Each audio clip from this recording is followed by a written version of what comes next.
Zero నుంచి కోటీశ్వరుడిగా మారడం cinema కథ కాదు. అది ఒక వీధి వ్యాపారి నిజమైన జీవితం. రోజుకు రూ. 500 అమ్మకంతో మొదలైన ప్రయాణం ఈ రోజుల్లో కోట్ల టర్నోవర్‌తో ముగిసింది కాదు, ఇంకా కొనసాగుతుంది. అతను అదృష్టవంతుడు కాదు. అతనికి బ్యాక్‌గ్రౌండ్ లేదు. అతనికి పెద్ద డిగ్రీలు లేవు. కానీ అతనికి ఉన్నది ఒక్కటే, డైలీ హ్యాబిట్స్. ఈ రోజులు ఆ 5 అలవాట్లు మీ జీవితాన్ని మార్చగలవు. అతని మొదటి పరిస్థితి పట్టణం బయట చిన్న బండి. వర్షం వస్తే అమ్మకం లేదు. ఎండ వేస్తే ఆరోగ్యం క్షీణిస్తుంది. ఇంటి పరిస్థితి బలహీనంగా, రుణాలు పెరుగుతున్నాయి. ప్రతి రాత్రి ఒకే ఆలోచన, ఇలా జీవితం బతకాల్సిందేనా? ఒకరోజు అతను నిర్ణయం తీసుకున్నాడు.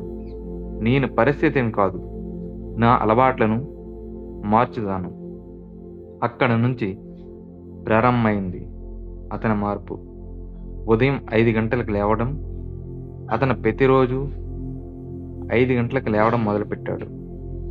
అందరూ నిద్రపోతున్న సమయంలో అతను ప్లాన్ చేసేవాడు.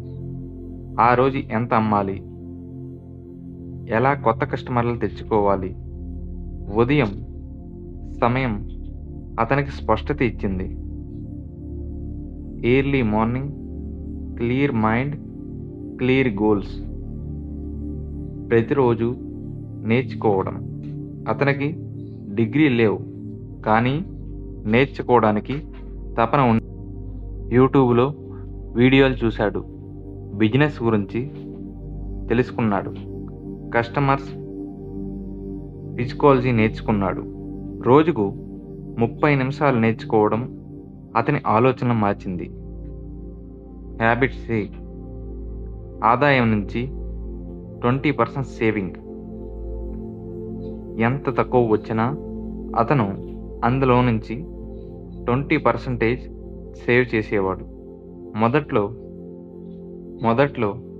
100, తర్వాత 500, తర్వాత 5000. అలా సేవింగ్స్ బికమ్ ఇన్వెస్ట్మెంట్. ఆ డబ్బుతో చిన్న షాప్ తీసుకున్నాడు. తర్వాత పెద్ద దుకాణం. Money, respect, discipline. కస్టమర్ను దేవుడిలా చూడటం. అతను ఒక సూత్రం పాటించాడు. Customer first. స్మైల్తో మాట్లాడేవాడు. క్వాలిటీ తగ్గించేవాడు కాదు. ఎవరైనా ఫిర్యాదు చేస్తే వెంటనే సరిచేసేవాడు. ఆ చిన్న బండి దగ్గర లైన్లు పడటం మొదలయ్యాయి. Trust, real capital. నెగిటివ్ వాళ్ళను దూరం పెట్టేవాడు. నీ వల్ల కాదు. వీధి వ్యాపారి ఎప్పటికీ అదే. ఇలాంటి మాటలు విన్నాడు. కానీ అతను ఒక నిర్ణయం తీసుకున్నాడు. నెగిటివ్ మైండ్ సెట్ ఉన్న వాళ్ళను దూరం పెట్టాడు. అతను తన చుట్టూ పాజిటివ్ సర్కిల్ నిర్మించాడు. Environment decides your future. 10 సంవత్సరాల తర్వాత ఆ వీధి వ్యాపారి ఎప్పుడో ఒక పెద్ద వ్యాపారవేత్త. కానీ అతను చెప్పిన ఒక మాట గుర్తుంచుకోండి. నేను డబ్బుతో కోటీశ్వరుని కాలేదు, నా అలవాటుతో కోటీశ్వరుడయ్యాను. మీరు జీరోలా ఉన్నారా? అయితే గుర్తుంచుకోండి, మీ బ్యాలెన్స్ కంటే ముందు మీ డైలీ హ్యాబిట్స్ మారాలి. ఈ రోజు నుంచి ఒక అలవాటు మొదలుపెట్టండి. 5 సంవత్సరాల తర్వాత మీ కథను ప్రపంచం చెప్తుంది. ఈ వీడియో నచ్చితే లైక్ చేసి, సపోర్ట్ చేసి, సబ్స్క్రైబ్ చేయండి. బెల్ ఐకాన్ని ఆన్ చేసుకోండి.